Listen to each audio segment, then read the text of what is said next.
Good afternoon from Singapore, and welcome to Lecture 3 of the Middle East Institute's annual ME 101 series. My name is Clemens Che, and I'm a research fellow at MEI. And today's lecture topic covers China's involvement and role in the Middle East, all with the encompassed theme of competition. So on competition, let me say a few words before I hand over to my colleague and the speaker for today, Dr. Alessandro Arduino, who will be covering this lecture. On competition, we specifically refer, to the US-China competition that has been heating up, not only making the headlines, but also dominating scholarly debates. The latest news announced just yesterday about a defense deal between the US and Australia, and with the support of Britain, was to counter China's territorial claims in the Pacific. On September 24th, next week, President Biden will be hosting an in-person meeting at the White House with leaders of the Quad Alliance, namely Australia, India, and Japan. Singapore, of course, earlier this week hosted Chinese State Councillor and Foreign Minister Wang Yi, where our Prime Minister reaffirmed that they had a productive and candid discussion on international and regional developments. If you're interested to know more about PM's thoughts on the US-China competition, you can also go to the PM office website to have a look at his transcript at the Aspen Security Forum, where he delivered also an interview with one of the journalists over there. So, of course, the Chinese foreign minister's visit to Singapore comes after US Vice President Kamala Harris's visit to Singapore last month. And analysts have said that Mr. Wang's visit and visits really, along with his delegation, are intended to hedge or limit the influence of US senior officials' previous visits. But it also shows that China's proposals and practices on multilateralism are more appealing than the US's small clique approach of containment. So today we welcome my colleague, Dr. Alessandro Arduino, to talk about China and the Middle East, a specific region and China's role there, the dragon and the Middle East, and by extension, the geopolitical competition between the US and China in the region, and how states in the region have reacted. The Chinese Foreign Minister Wang Yi again did a week-long trip at the end of March to 6 countries in the Middle East, culminating in the China-Iran agreement. But also, not only that, but also a decision to make the UAE a regional production hub for vaccines in a deal with Chinese pharmaceutical plant Sinopharm. In July as well, Mr. Wang made another Middle East trip, hopping from Syria, then to Egypt and to Algeria with the intention of upgrading ministerial meetings to a China-Arab summit, and which will be scheduled in 2022 in Saudi Arabia. So how much further will China go in its other initiatives besides the Belt and Road Initiative that we have often read about or heard about? There are also the digital Silk Roads and the health Silk Road that my colleague will cover. And these are questions that you should be asking our speaker today, Dr. Alessandro Arduino. And I shall give an introduction to his bio today. He is the Principal Research Fellow at the MEI, and he is also the co-director of the Security and Crisis Management International Center at the Shanghai Academy of Social Science, SESS. He's also an associate at the Lao China Institute at King's College London and has 2 decades of experience in China encompassing security analysis and crisis management. His main research interests includes China, Central Asia, Middle East and North Africa, sovereign wealth funds, private military and security companies, including on mercenaries, and more recently on cryptocurrency. His most recent book is on China's private army, protecting the new Silk Road, and is published with Palgrave in 2018. So without further ado, before I hand over to my colleague, I would like to invite our audience to really think through what kind of questions you're going to ask our speaker for today, because at the end of his lecture, we will open it up to the floor for Q&A. So right now, let me hand it over to Dr. Alessandro Arduino. Over to you, Alex. Clemens, thank you very much for your 2 kind introduction. I say basically you are giving already out the final of my presentation, saying all the points that are measure of interest now looking at China in the Middle East. Having said that, there is a lot of talk. It started several years ago looking at the perception And perception is very important in international relations. And it was a perception of US leaving the Middle East, and if China was ready to jump in and being a security provider. It was not the case, it's still not the case now, but then there is a lot of discussion nowadays, as we speak, if China in other area, and I'm talking about Afghanistan, is going to fill the gap in the competition with the United States. Please now just allow me to share my screen for the presentation.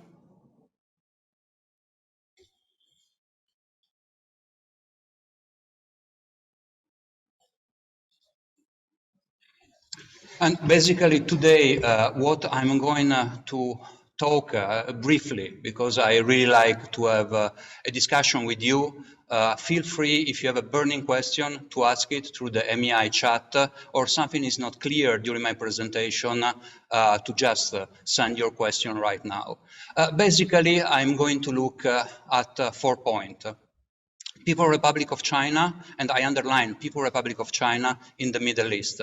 Why that? Because China, as an empire, has a long history with the Middle East, and especially with other empires, with Iran, for example, with the Persian one.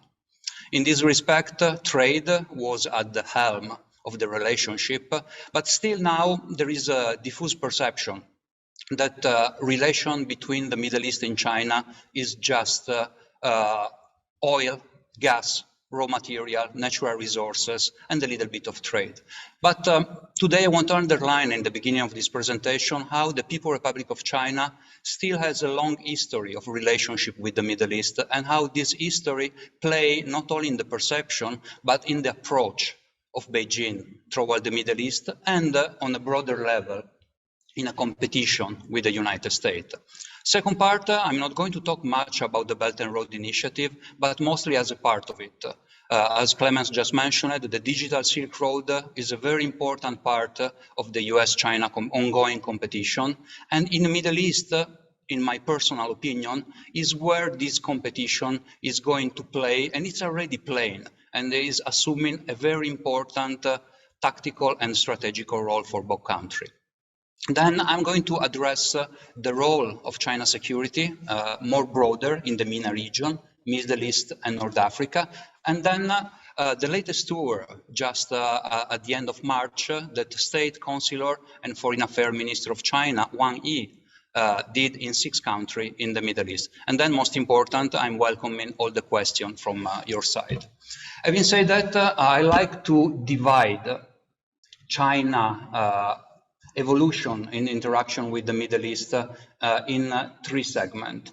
The first one, it was just at the beginning, 1941, mostly it was 1955, at the time of the Bandung Conference, and until 1971, it was China deeply involved with ideology. It was a political support in the national struggle that several countries in the Middle East, and especially in North Africa, were having in terms of basically breaking the colonial entanglement that has been locking them. And China was supporting. We have to remember at the time that China has a limited resource to spend on this support, while Russia had more. But Chinese support in several areas ranged, for example, for the support of the Palestinian cause with the People Liberation Organization and Fatah, especially with the support to Algeria, to the Front Libération Nationale Algérienne, the FLN, and several other areas. If you can see in the picture here on the left, is Chinese support to the Dhofari rebellion, a less known Marxist group that was trying to overthrow the government in Oman. And you can see in the picture is not a Russian Kalashnikov, is a Chinese one, as the bayonet is fixed to the stock. Having said that, China started to move to a more cautious and let's say I call it a selective participation to the affair in the Middle East and North Africa from 1979 to 2011, 2012, for several reasons. Mostly, we are talking about a period in which we are at the peak of the Cold War. Having said that, Russia and China were distancing one from the other, and China also was just out from the Cultural Revolution and was even less resources to spend abroad. But then in the beginning of the new millennium, China became an important energy importer. And in this respect, the Middle East come again into the radar.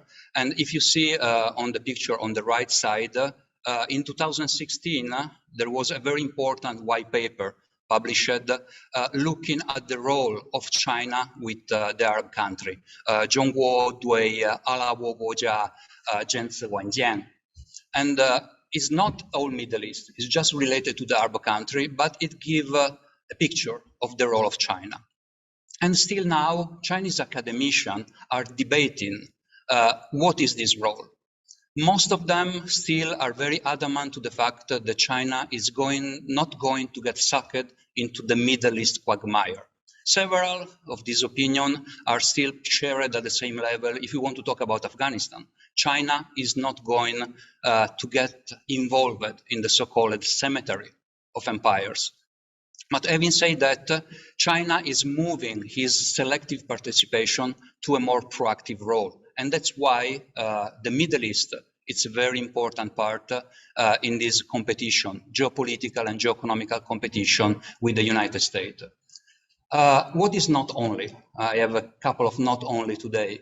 The first one, yes, energy, it's a very important part. Here at MEI, we have been hosted several webinars on the role of energy in China, and you can see that the Middle East play a very important role.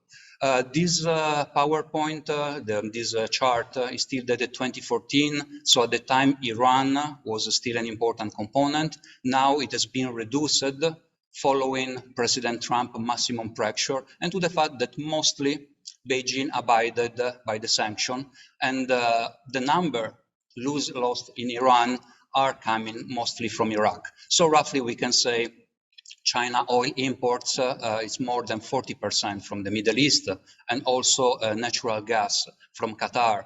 It's a very important part for the security. But then again, if we look at the Belt and Road Initiative, that since 2013 is President Xi Jinping's flagship foreign policy initiative, you can see that again, the Middle East play a very important part.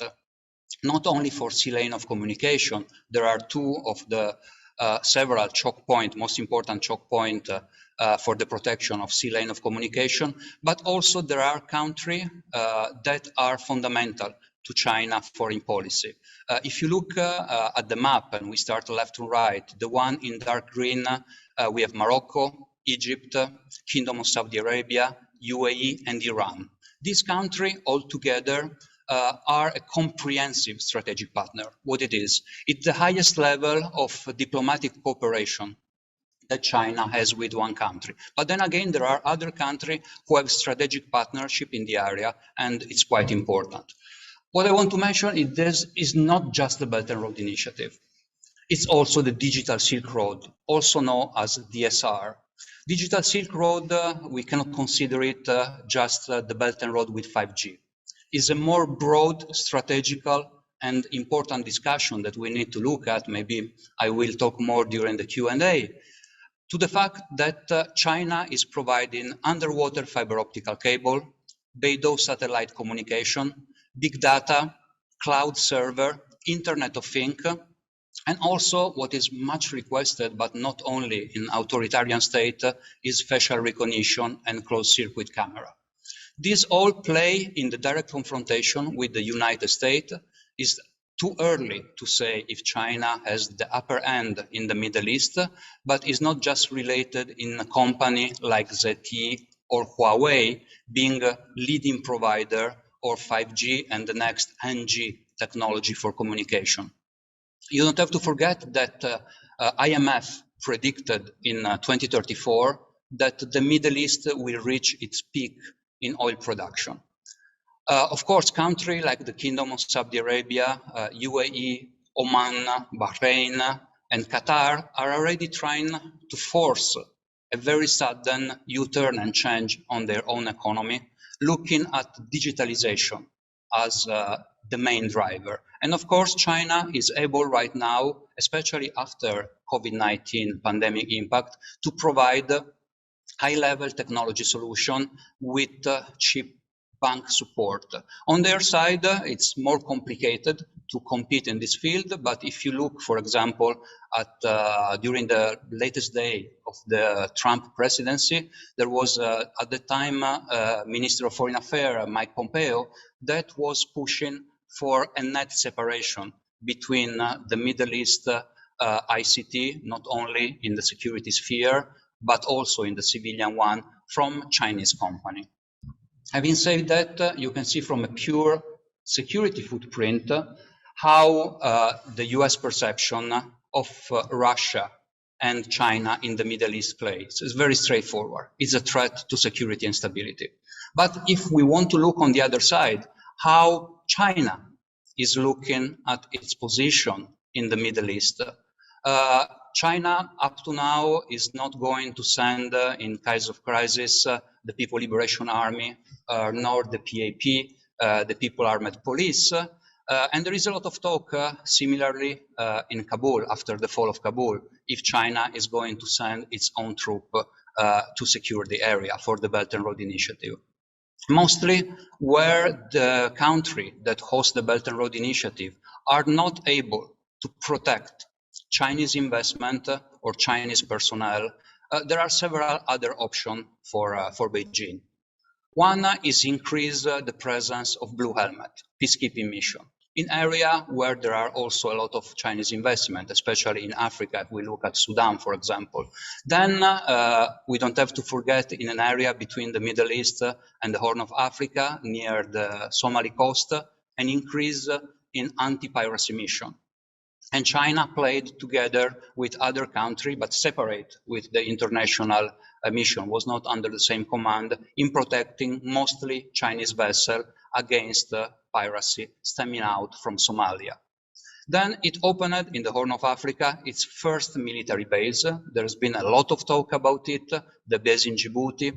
And basically, if you've been in Djibouti, you know that it's a very small country full of military base. Camp Lemonnier from the United States, British, Italian, French, even Japanese military base are located there. Then China still is an economic juggernaut, but it's increasing its security footprint with arm transfer and arms sales. Not only small arm, like the one that we saw in the picture before regarded to the Dhofar rebellion, but also with drone and with missile. And then an important part that plays in its own narrative is the counter-terrorist policy.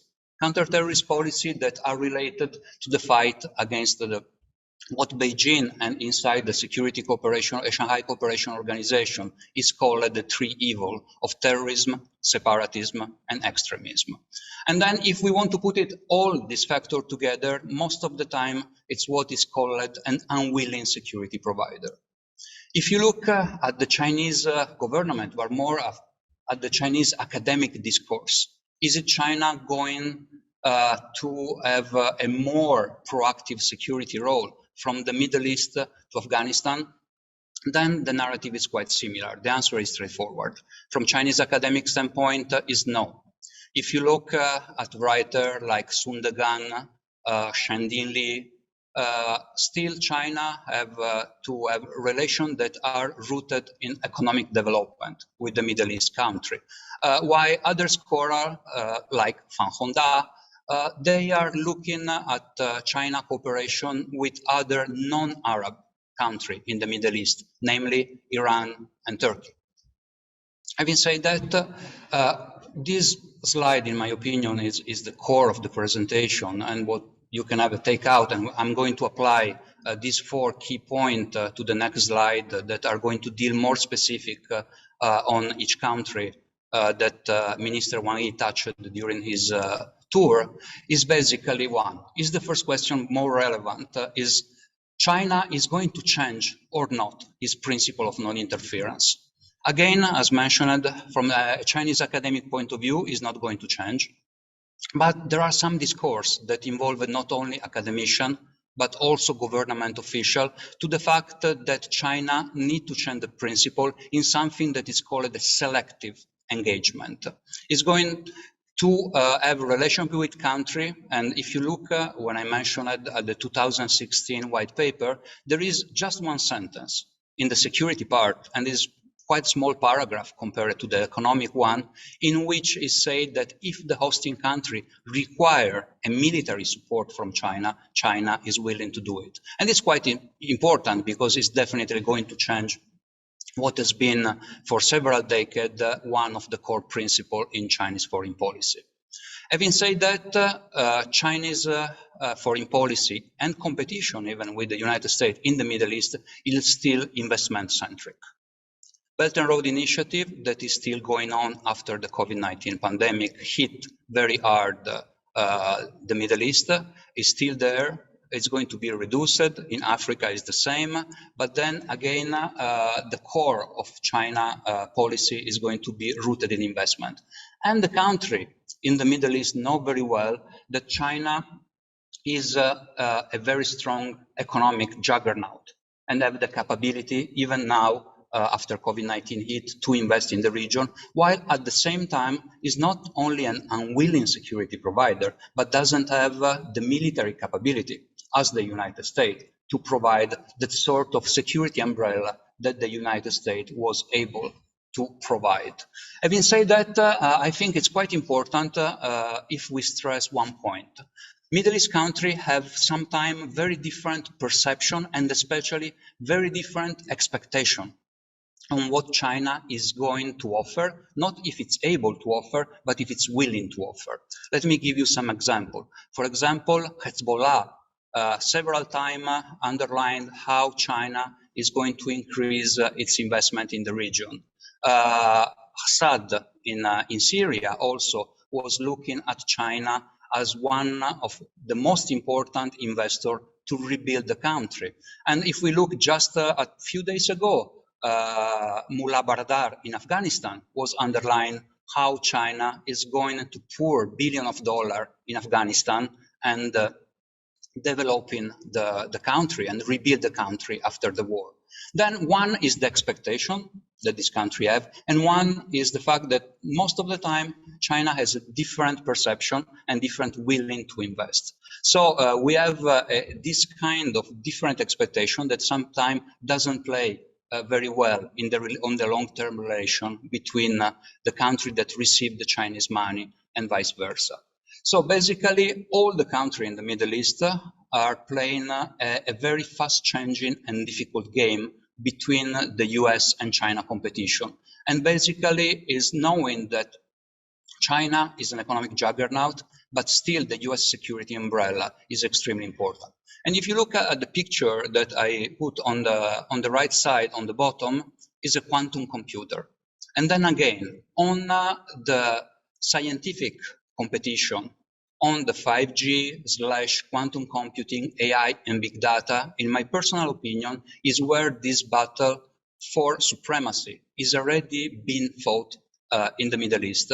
And it's not about just a pure security, looking at the number of how many ships, how many tanks, how many missiles one country have against the other. And then again, if we use these 4 key points that I just mentioned, what are in the future that is quite near going to be the macro trends about China policy in the Middle East? Definitely maintaining open the sea lane of communication for energy security mostly. But then the expansion of the Belt and Road Initiative, especially on the CPEC, Sino-Pakistan Economic Corridor, where China already is going to put 63 billion of US dollar, is supposedly to provide a faster route from the energy coming from the Middle East and especially from Iran. Then again, China also is playing a balancing act against the influence of the United States in the Middle East, but without trying to fill the perceived security vacuum of power. Please let me underline why every time I see perceived, because again, in my personal opinion, the US is not leaving the Middle East. It's just reshaping its role as offshore security provider, and definitely there will be probably less boot on the ground, but an increase in special force operation or drone operation and so on. Of course, this perception play also for a country in the Middle East, like for example, the Kingdom of Saudi Arabia. As you can see that recently it started during the Trump administration, but it's going on during the Biden administration. US is removing some part of his Patriot missile system from the Kingdom of Saudi Arabia in a time where the drone suicide attack, the kamikaze drone attack from the Houthis in Yemen are increasing. Then again, how this commercial relationship not supported by military force is going to play in the near future. Maybe in the Middle East we have some more time to get an answer from the question, while in Afghanistan it's a question that needs to be answered by the day.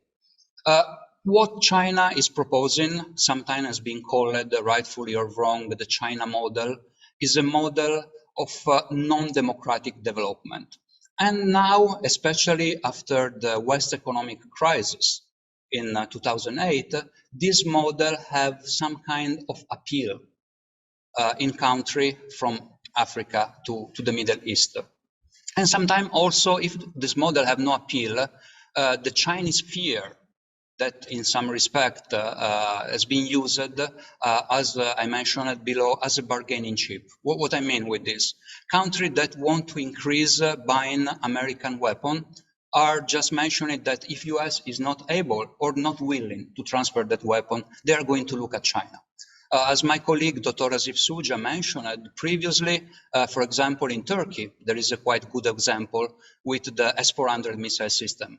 While President Erdogan was looking to buy the US Patriot missile system, and the Obama administration was adamant that he was not willing to sell it to Turkey, they used China as a scarecrow, saying, look, we are going to buy it from China. And at the end, they ended up to buying probably one of the best solution in aerial defense, that is the Russian S-400 missile, creating up to now a huge problem inside NATO. Figure it out, a NATO partner country having a Russian missile defense system. Having said that, basically every time you look at the footprint with China inside the Middle East, with one country and with the other, then it plays at international level, not only with the US, but also with other big power, talking about Russia, but also don't forget also the elephant in the room, that is India. Having said that, this balanced engagement that China is still opting in the Middle East is working, and I think that, as mentioned before by my colleague Dr. Che, the State Consular and Foreign Minister Wai 6-country tour of the Middle East represented very well, and we can just have a very brief look at what happened just a few months ago. 1E diplomatic tour of the Middle East, the timing was just after the meeting, the first meeting between two top diplomats in the USA, and it was with Blinken and with 1E in Anchorage. I mentioned it before in some of my publications that it was an exercise in futility. What I mean by that? There was basically a talk between two sides that were not listening to each other. But just after that, 1E started to tour the Middle East country in trying to corral all the government and breach the ongoing cooperation that they have with the United States. And then, as I mentioned before, the Chinese digitalization, it's a very important part that Beijing knows that it can offer to the Middle East. During this tour, 1E visited Bahrain, Oman, UAE, Kingdom of Saudi Arabia, and Iran and Turkey. Having said that, I think we can focus on a couple of these visits, one in the Kingdom of Saudi Arabia. As you remember just the chart before, an important part is still energy. Important not only for oil, but also for gas and for other natural resources. But then there are several overlapping interest between China and the Kingdom of Saudi Arabia in what is the Saudi vision, or Mohammed bin Salman Vision 2030. It's a vision based on digitalization. And during the visit of Foreign Affairs Minister Wang Yi, the backyard of the visit was not only Riyadh, but was NEOM. NEOM is a $500 billion cognitive city that the Kingdom of Saudi Arabia is developing to kickstart its own digitalization project. It's a city that, at least if it's a small part is going to be realized, we'll see autonomous car, AI, big data, and it's at the forefront of the technological development of the country. And of course, China is willing to jump in as a provider of hardware, software, and also financial resources. Then, when Biden administration started to give the cold shoulder to Mohammed bin Salman for the Khashoggi affair, then China was already willing to give more space to the Saudi crown prince in terms of government and official recognition. And another part that is considered a win for Beijing is the fact that, of course, the Kingdom of Saudi Arabia, it's prominent, if not the most prominent in the Muslim world, and it helps with the ongoing crisis that has been shaped in Xinjiang Autonomous Province. Then again, the interests between these two countries are not rooted in shared values. But again, the same, I can say in some respect, with the United States, but the Chinese model compared to the United States definitely is perceived by authoritarian government as being less confrontational. Moving on to another country that Minister Wang Yi visited is Iran. During this trip, there was the signature of the much discussed Memorandum of Understanding between Iran and China. And then again, if we look at this relationship inside the competition between the United States and China, it's quite important to see how, compared to other countries in the Middle East, Iran doesn't have much a choice. China is the economic lifeline for Iran. And even for the digitalization, there is not a choice in having Huawei or not having Huawei. That's it. It's the only possibility that, thanks to the sanction now, Iran has and is going to embrace. As I mentioned at the beginning, we don't have to forget a very strong historical link between the two countries. And 25 years MOU just mentioned that at the beginning of its work. Then Iran, as the Kingdom of Saudi Arabia, is a comprehensive strategic partner. And China, up to now, in its own balancing act in the Middle East, is managed to do something that not quite any other country has managed to do, is being friend, basically, with all of the countries in the Middle East, and moving, for example, from the Kingdom of Saudi Arabia, the next trip from Riyadh was in Tehran. And then it didn't create any problem, because if we look, one of the core components of the Chinese foreign policy is that whatever happened in one country has not to create problem in what China does in the other country. So the strategic partnership with Iran, even the MOU, talk a lot about security. Most of the discussion, in my personal opinion, has been just hot air, has been blown out of proportion what this MOU is going to do between Iran and China. But then again, there are some important components, especially for what China is looking for the security architecture in the Middle East. And it's something that it sides very well with the proposition by Russia in having a joint security architecture in which also Iran and the Gulf country play an important part, mediated by the United Nations. So it's going to be a big question that definitely I'm not to give you the answer now, because we are going to see if it's going to be yes or no just in a few days, if it's Iran going to be a full member of the Shanghai Cooperation Organization. And then let's move, I think we still have some time, to Turkey. One part of the last leg of Wang Yi visit was to meet his homologue Minister of Foreign Affairs in Ankara, but also meet Recep Erdogan, Turkish president. And it was quite interesting, if you look at the communique coming out of this meeting, is that economic development and vaccination diplomacy, the so-called health Silk Road, were at the forefront of the discussion, while most of the time Turkey and Ankara was one of the most vocal country against Chinese policy in Xinjiang province. Having said that, I stressed a lot the word before on perception. Turkey, especially the business elite, has an overblown perception of what China is willing and capable to do in terms of foreign direct investment. If you look at the business press in Turkey, there is a lot of talk about what China is going to do with the Belt and Road Initiative.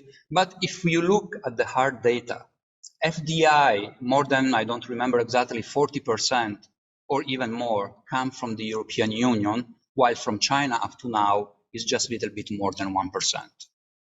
Then in Turkey policy, Russia and China, but especially China, are, let's say, an alternative to the EU. How is going to play, that's quite different. Then it's not part of Wang Yi tour, but I did not want to forget another elephant in the room, that is Israel. If we look at the historical relationship, informal ties since '79 started to be built up between China and Israel, but we are going to see formal diplomatic relationship very late on, only on the '92.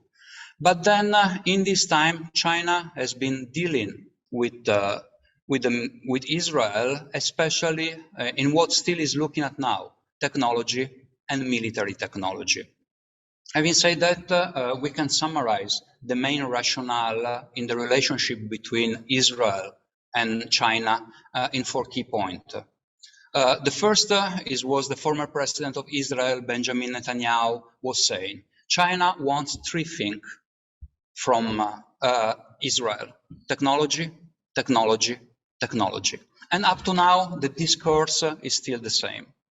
This, of course, created friction between Israel and the United States. There has been an important case, especially in the year 2000, when Israel was trying to transfer to China several weapon systems, including the Falcon aerial early warning system and the Harpy drone loitering munition.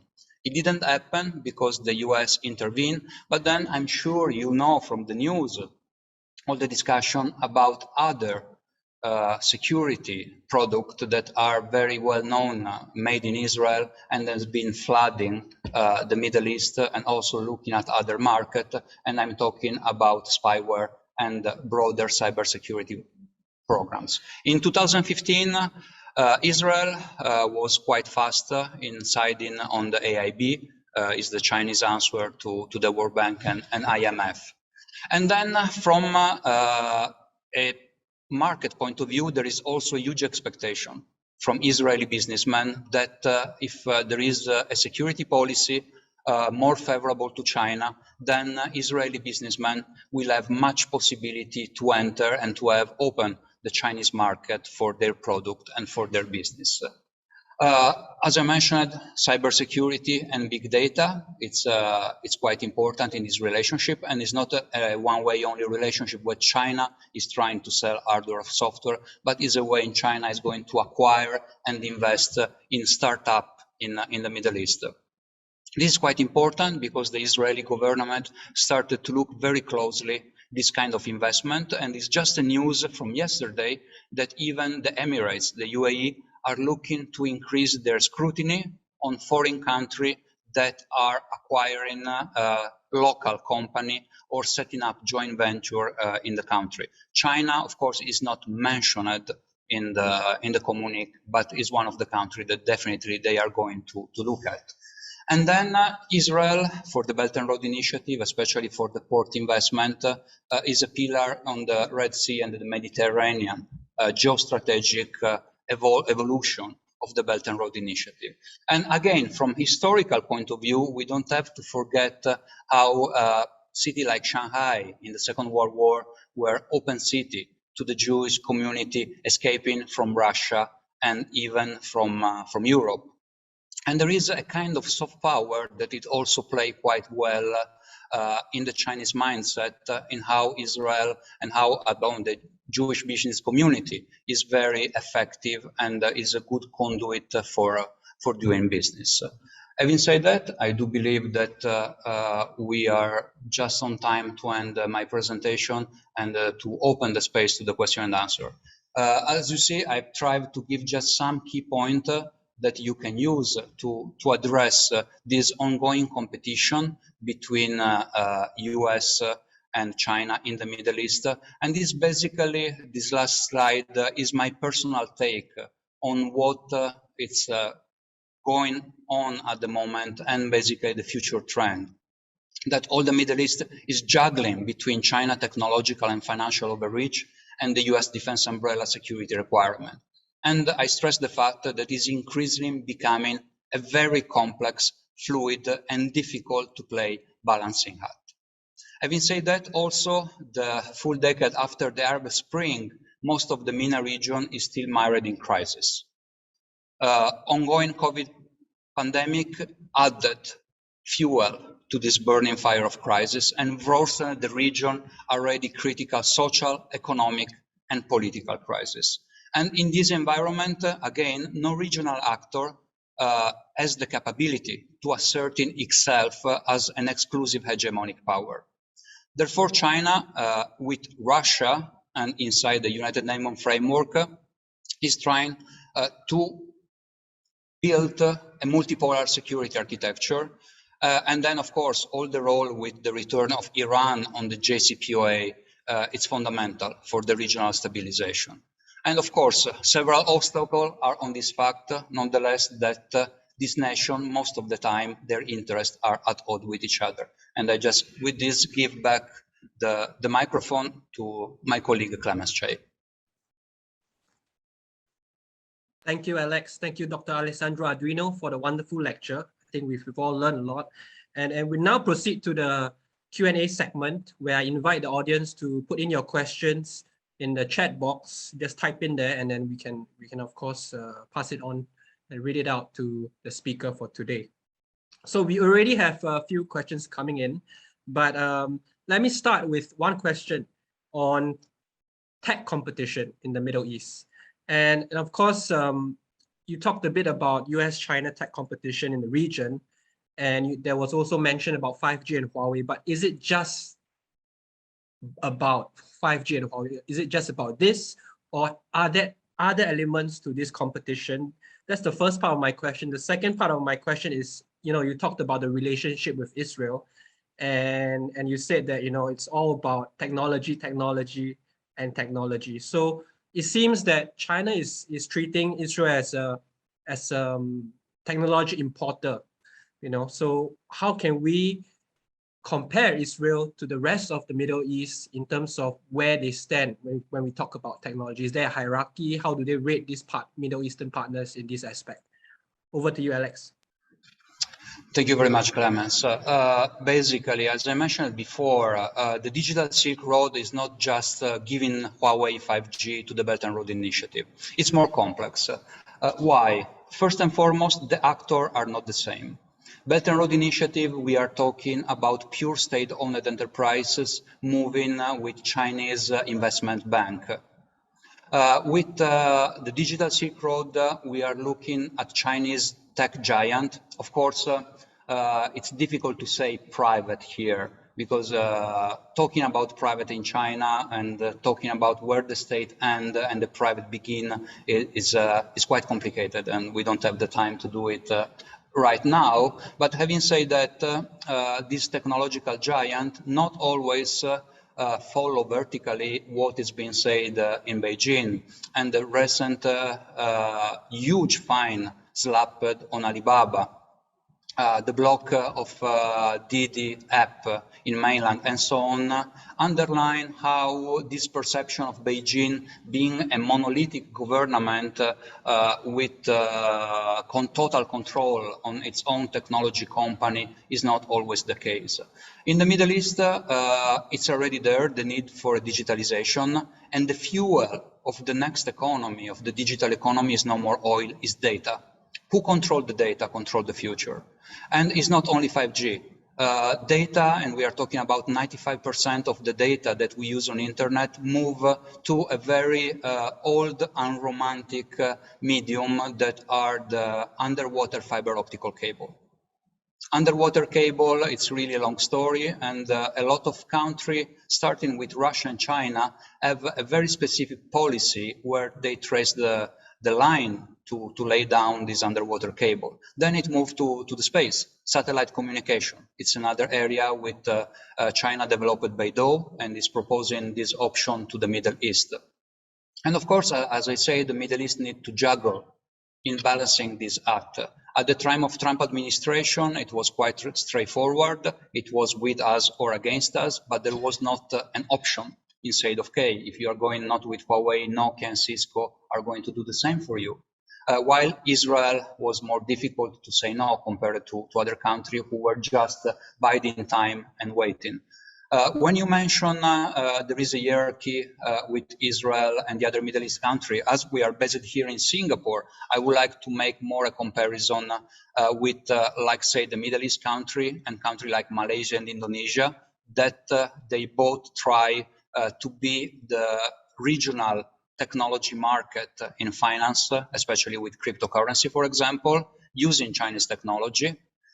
While a country in Asia, like South Korea, they are an exporter of high tech to China, but at the same time, they import low technology from China that is fundamental to their development. Same, the comparison will be South Korea with Israel.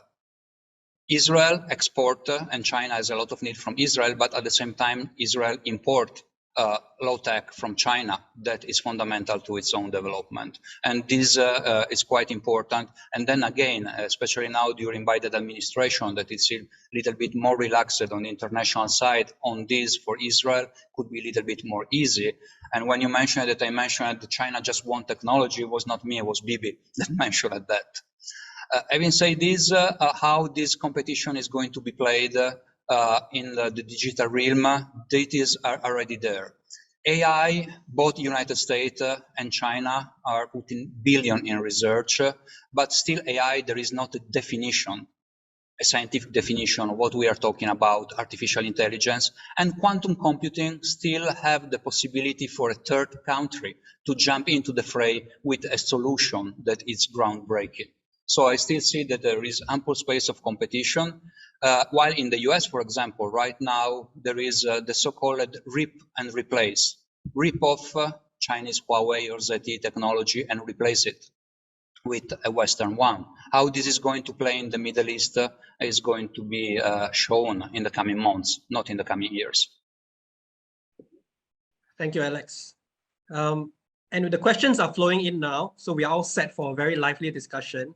I'm going to try to group some of them together because they are on the same theme.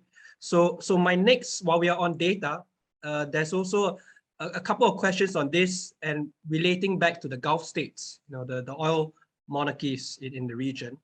So I'm going to combine two questions here, one from Isha Panwar, who thank you for the excellent lecture, but also ask you to expand on the trade-off that the Saudi Arabia faces between US and China, and how at the height of 5G expansion, would there be an ideological convergence for Saudi Arabia and China on the control of dissent? So that's the first part. And the second part is from Ankur Gupta. And so what incentives do the oil-rich Gulf states have in courting China?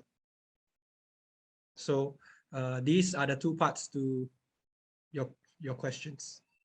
Thank you. It's quite difficult to answer, and especially now that I'm with an expert from the Gulf, that is Clemens.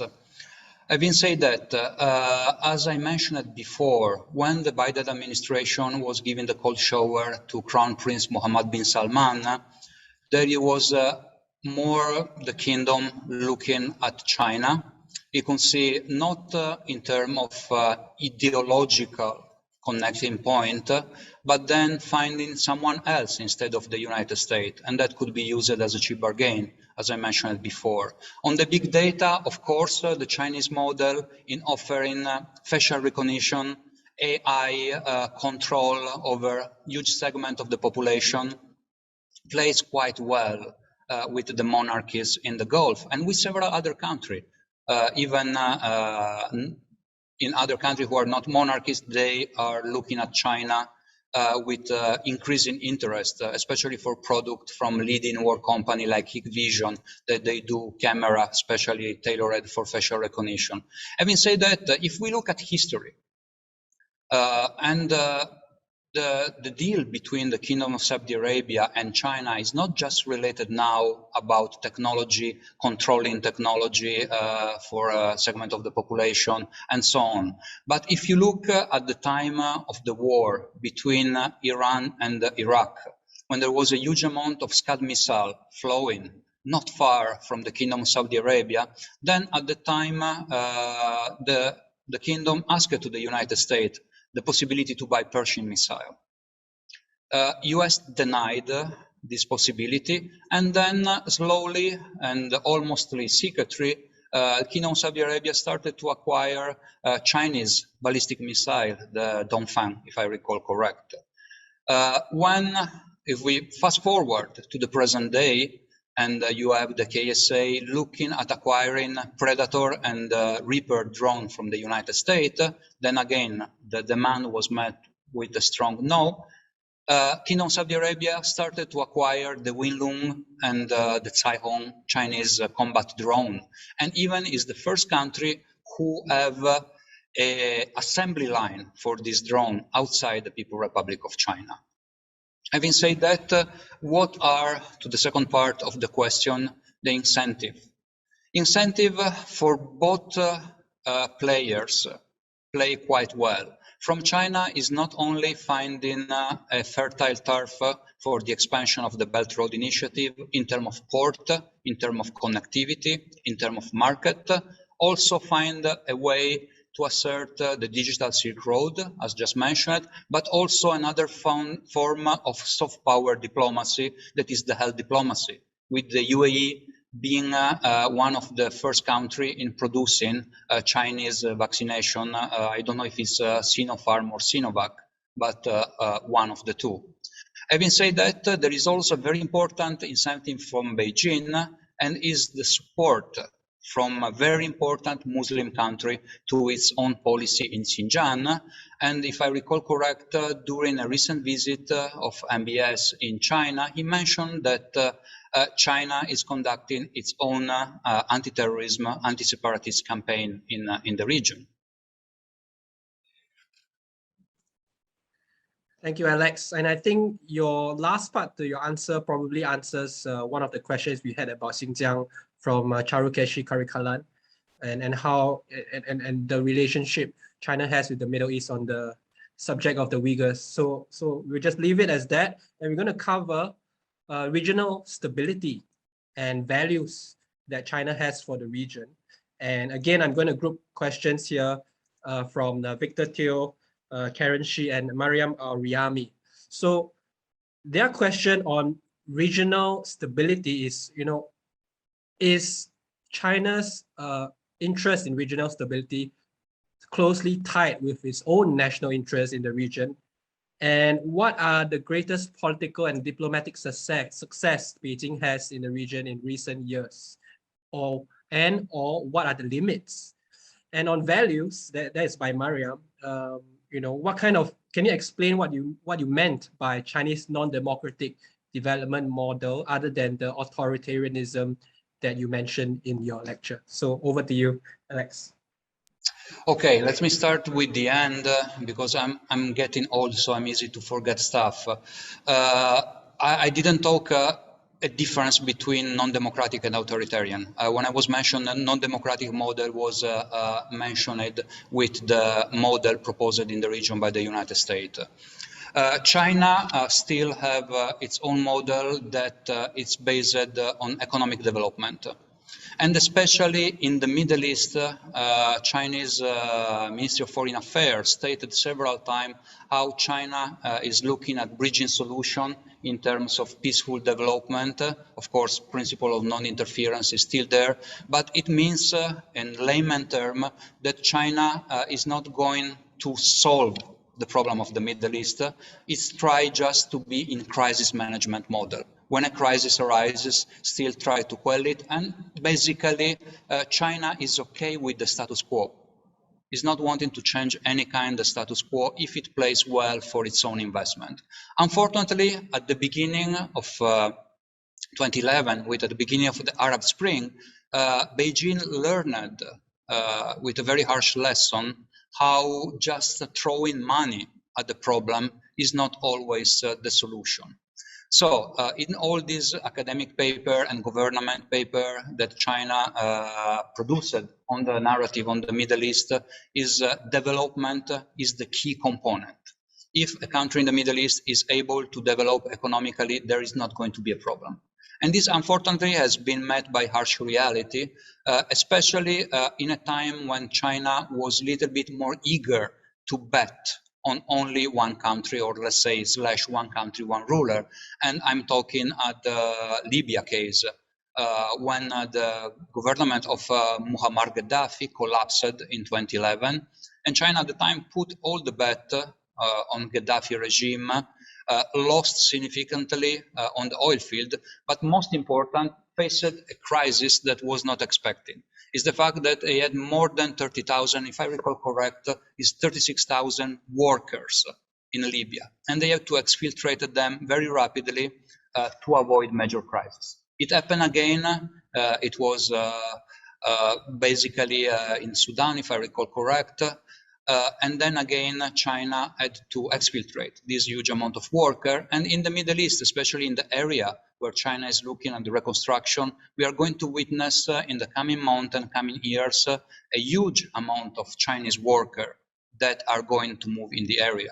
And then the problem that will stem out, it will be not only a problem related to terrorism or to uncertainty, instability, but also the problem at very local and grassroots level that this kind of influx of people are going to play in the area. And special reference with this also in other area like Pakistan, and even if we are going to see that, I strongly disagree with that, if there is any kind of direct huge investment of China in Afghanistan in the months to come. So I hope I have answered the question more or less. Just getting back to the question on Uyghur and Xinjiang, I see that beside the statement in the Gulf, it's quite important to look at one relationship, and it's the relationship with Turkey. My colleague in the latest webinar, Asif and Serkan, have been talking about it, and it's quite important to see how, especially the direct relationship now with Recep Erdogan and Xi Jinping is playing in the interaction between the two countries, and how always Turkey has been very vocal against China on China treatment of the Uyghur minority in Xinjiang. Now this narrative is not, let's say, disappeared from the debate at elite level, but it's been discussed less on the media. That doesn't mean that the population is in favor of China. And there is always this quite important, let's say, divide, discourse between elite perception on China and local perception on China. Thanks, Alex. So now we will enter the realm of US-China competition in our next set of questions. So we've got questions from Iman bin Mohammed Nazari and Elizabeth Ong Baoshuan. So the question really, the first part is about the Build Back Better initiative, the B3W. And do you think this proposed US G7 initiative will allow them to better compete with the BRI in spaces such as the Middle East. And the second part is what are the public sentiments in the Middle East about US-China digital options. So over to you. Yes, if we look at the sentiment on the BRI, definitely at a local level is let's say, a mixed bag. What I say with this, there is, of course, the expectation of that huge Chinese investment are going to fulfill the promise of fast and quick enrichment by the local businessmen or even by the local population. And sometimes these expectations are not met, from the Middle East to North Africa to Africa itself. Having said that, from the digital part, China is already there. With product, they are competitive in terms of price, competitive in terms of technological offer, and also they provide that kind of set, especially macro app like WhatsApp, like WeChat, Weixin, and so on, that provide that connectivity that it's quite important. While in the other area of the Belt and Road, especially in Central Asia, it's different. Chinese provide hardware equipment for connection, but then in Central Asia mostly, and especially in Uzbekistan and Kazakhstan, the narrative on the social media is more rooted on Russia application like WooContact or Odonaski, OK, than into Chinese application. Strangely, in the Middle East, this Chinese macro app started to have a better inroad, especially to the fact that they invested heavily in a local startup and in cooperation with the local provider. As I mentioned before, it's quite important for the Middle East to develop extremely fast an economic model based on technology and digitalization, and we are talking especially on big data, cloud, and fintech, because the time is running out. It's a time when oil, it will not be enough as a rentier state to pay the bill, and then the country needs to transform the economy in a time when the resource is very scarce, and the resource is a local talent. So this talent mostly are going to be imported, and then most of the solutions are still being imported, not only from China, but also from Europe, from the USA. And in this respect, in terms of cloud solution provider, the challenge between United States and China, I want to say it's almost on a leveling playing field, is where the security application of the app, then it's another ball game. If you see recently, there is a huge problem between the UAE and the United States to the fact that former spook from the USA started to work in the Emirates providing hacking service. This is being labeled as hacking mercenary. There is also a chapter of the United Nations, the UN working group on mercenary, that is exclusively looking at this new kind of private military security that is being developed in terms of providing hacking for service. And that's the case in the Middle East, that is expanding quite fast. And of course, again, the elephant in the room is Israel. The technology, the software based mostly come from Israel, or from companies that become very famous recently, like the Israeli company NSO. Thank you, Alex. And for those of you who are unaware, Dr. Arduino will also be delivering the future lecture on Central Asia. So be sure to tune in. Let me move now to the next question. It's a more issue-based and issue-oriented question. And that is from Alvin Fabrian Basunduro. And his question really is about the Chinese role in the JCPOA, non-nuclear proliferation agreement, and the Iranian nuclear negotiation itself. So now the question is, could China participate or take on a more constructive role in the implementation of such an agreement, and how Iran's new president Ibrahim Raisi perceives China's role on this issue as well? Okay, I think this question is more from my colleague Dr. Ziv Shuja, who is the expert on Iran, but I will try to give my angle from a more Chinese perspective. China, as I mentioned before, as a policy in the Middle East, still look at preserving the status quo. So having Iran back to the JCPOA is of utmost importance.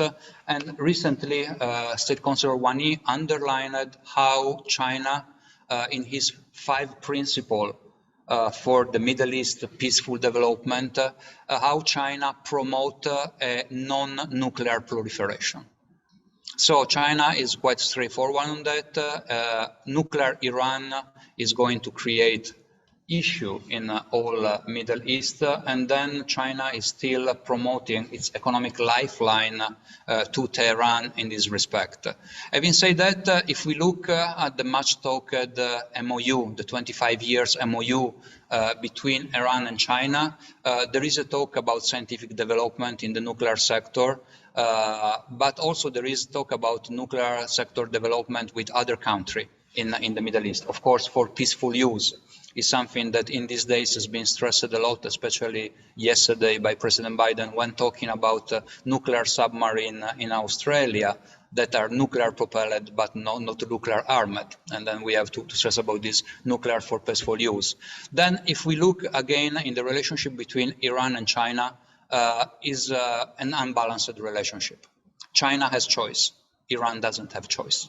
And even if there is a stronger hardline present with the new government and the head of the Iranian team that discussed the JCPOA has been just replaced with someone that has more strong position, very similar to the one of the new president, still China is definitely going to push for non-nuclear proliferation, but in terms not of bilateral talk, in terms of multilateral talk, and it plays with the Russian idea of building a security architecture that is multilateral and balance Iran, Saudi Arabia, and overall Middle East with also India, and with the support of the United Nations. Quite important, if we look still at the MOU, is the fact that in this 25 years agreement, of course, oil for infrastructure investment play the biggest part, but also there is cooperation in terms of special development zone that China is looking to support Iran in developing industrial bases and port, especially in the area of the island of Jask, of Kesh, and Abadan, and Maku. Having said that, there is also a security component, but the security component is quite limited, is more on the gray area. And my big question that I'm really looking forward to have an answer in the coming day, if it's Iran is going to get a place as a full member of the Shanghai Cooperation Organization, and how leading country in that organization like Russia and China are going to play that, considering that also Afghanistan is an observer, and India and Pakistan just joined the SCO. Thank you, Alex, again. And the next question is also issue-oriented on the Afghan episode. And of course, next week, we will be welcoming another colleague of mine who's an Afghan expert and who will talk about US policy in the Middle East. But now we want to hear from Dr. Arduino about China's reactions, motivations, and whether China can work with Middle Eastern states, Russia, and probably even the US in guaranteeing regional security in this Afghan episode. So over to you.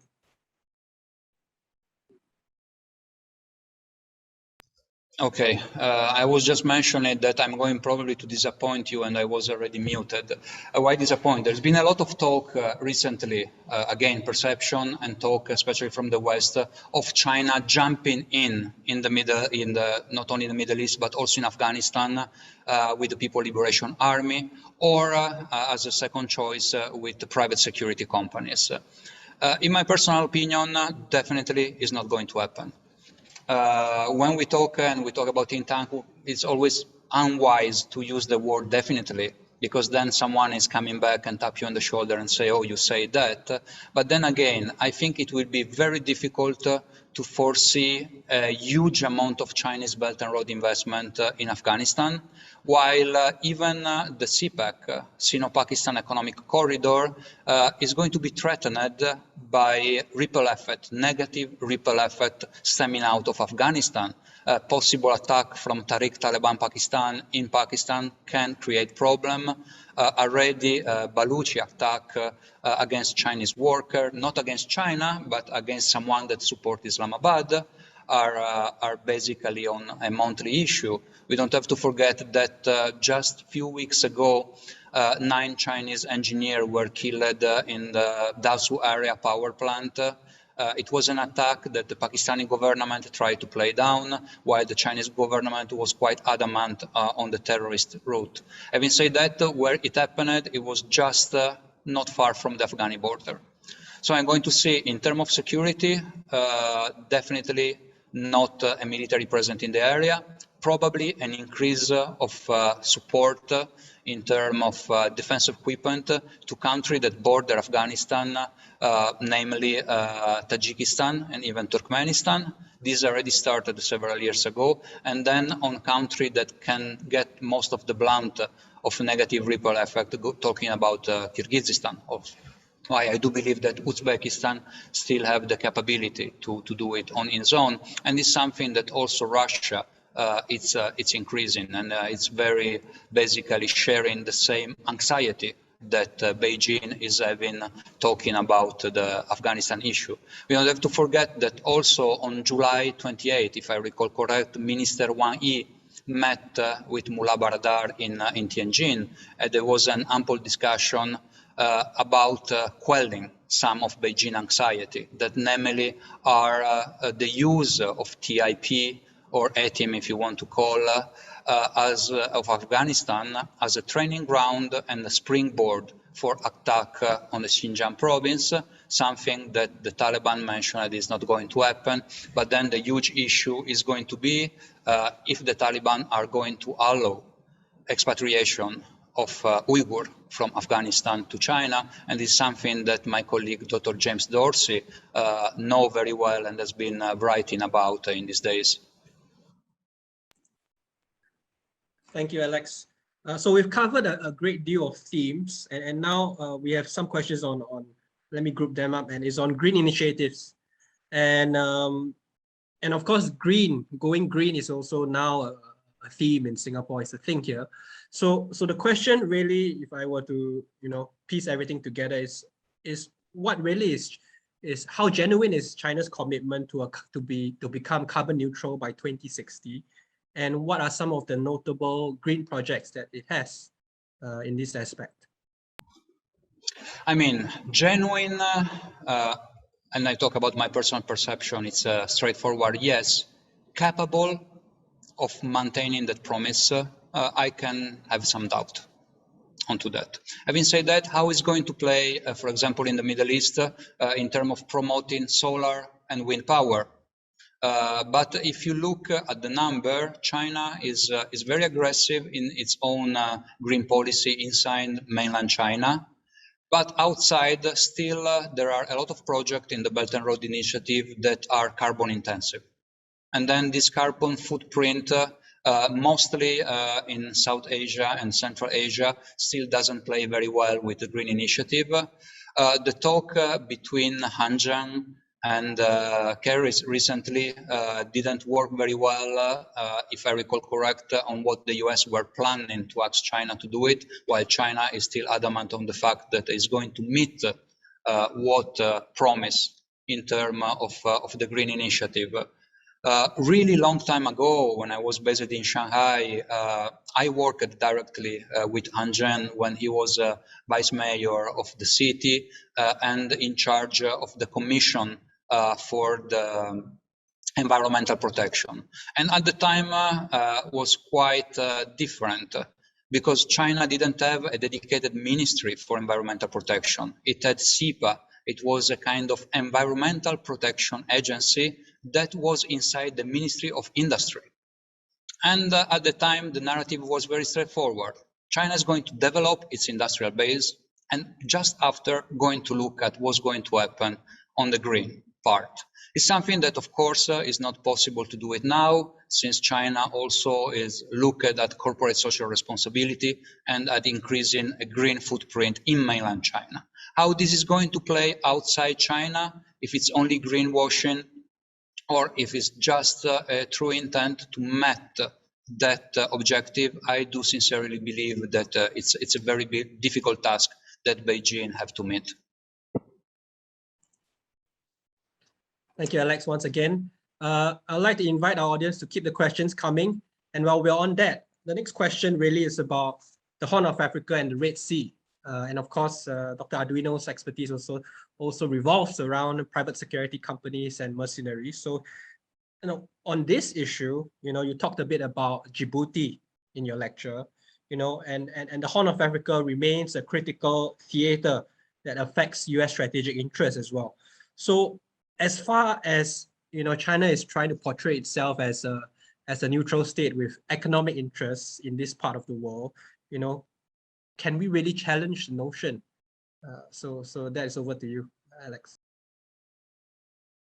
Yes, looking at that, I mean, if someone in the audience is talking why we are talking about Africa when we are talking about Middle East, Horn of Africa, being geographically not included in the MENA region, have a very strong connection with the Middle East, especially with Yemen and with Oman. Having said that, China have a very peculiar security footprint in the area. The first military base in Djibouti. I was there in the 2019, at the beginning of 2019, and as I mentioned before, it's quite a small country and is fueled by foreign military presence from all over the world, and is near to a choke point near the Strait of Bab al-Mandeb, that not only is one of the most fundamental choke points in where you can block sea lane of communication with the Strait of Hormuz and not far from here in the Malacca Strait, but also is near to what was termed until a few years ago a failed state, that is Somalia. Somalia now, Somaliland, and the Somalian as a country is looking better, getting on its feet. Piratical activity is still a problem, but it's a minor compared to what it was 10 years ago. But at the same time, if we look from East Africa to West Africa, there is an increase in piratical activity. Having said that, why it's interesting if we look at China? Because it's where China is experimenting a different security footprint. And by that, we are not talking about People Liberation Army, we are talking about private security company. China has more than 8,000 private security company all over mainland China, but only a handful of these companies, like 15, 20, are able to operate in the international arena. And the area from Ethiopia, Kenya, and now increasingly is a quite difficult area to operate, but Somalia is a place where Chinese private security companies are operating. I'm talking about private security, not about private military, nor about mercenary, just making a short distinction that private security provide passive security guard, and according to the Chinese law, they are not armed. So basically, they contract local militia or armed third national country to work for them.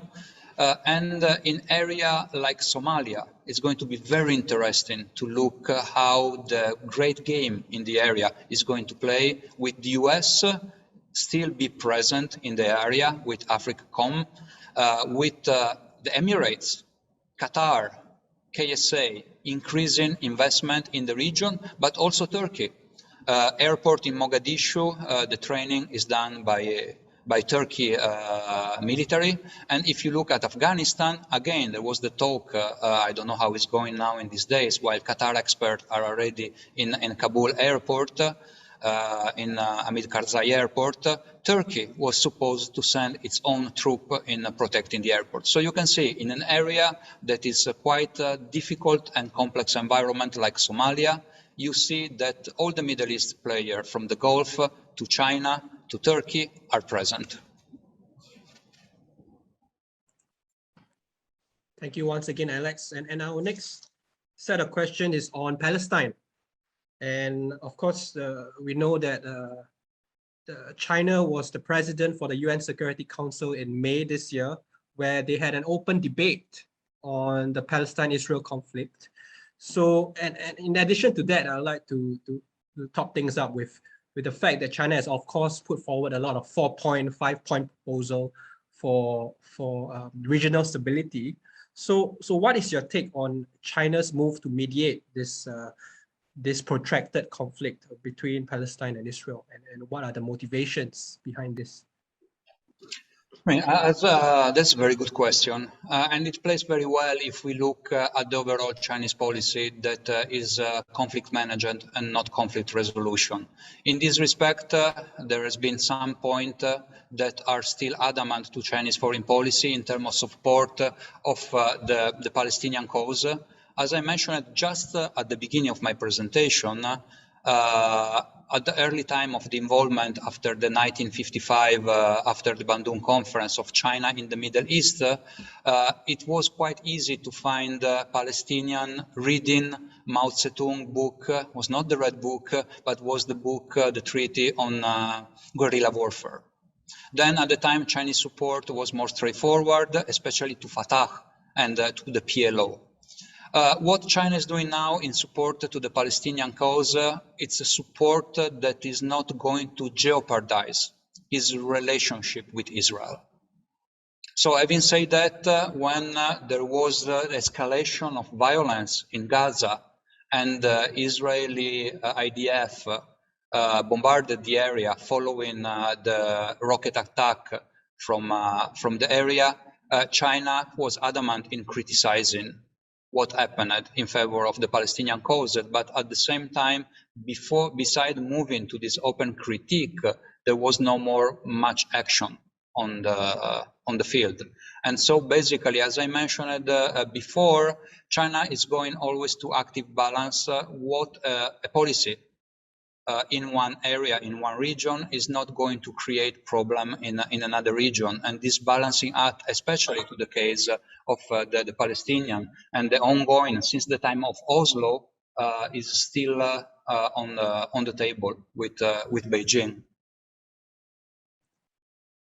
Thank you, Alex. And of course, to round up our discussion for today, what has been really a fantastic Q&A segment, we'd like to take a step back and look at the broader purview of this whole China's role in the Middle East. And so far, we've seen that it's an economic giant with little to no security footprint. So, my question then to wrap up today's discussion is: will this evolve? Will China's role evolve, and it will include some more hard power in that sense, and how it will fill the power vacuum in different segments of the Middle East, with talks about US retrenchment in the region. So over to you. Okay, I think the 9 minutes that we still have are not enough to discuss about it, because it's a very important ongoing discussion that is going on by the day, not only in the Middle East, but especially in Washington think tank.